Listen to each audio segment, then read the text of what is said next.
au cœur de l'histoire. Retour aux origines.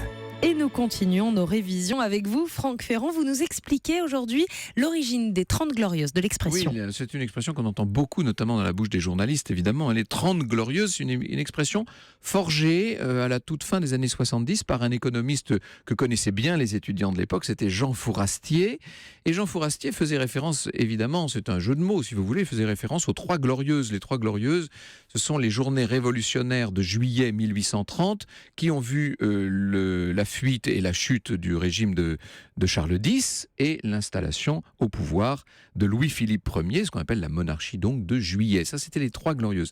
Les 30 Glorieuses, c'est la période de prospérité exceptionnelle qu'ont connue les pays occidentaux dans les 30 années ou dans les 3 décennies, disons plus exactement, qui ont suivi la Seconde Guerre mondiale de 1945. En fait, la croissance revient véritablement en 1946 jusqu'en 1973 avec le premier choc pétrolier, bien entendu.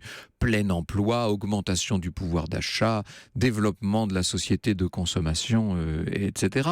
Dites-vous qu'entre 47 et 73, le PIB, le produit intérieur brut de la France, a été multiplié par 5, avec une croissance qui atteignait facilement 5% par an, un chômage résiduel très faible, une population qui augmentait d'autant plus que c'est l'époque du baby-boom, vous savez, cette génération où on a fait beaucoup de bébés, une espérance de vie qui augmente, des mesures sociales tous azimuts, avec notamment l'instauration d'un salaire minimum qui va devenir le SMIC. Alors, d'où tout cela vient-il ?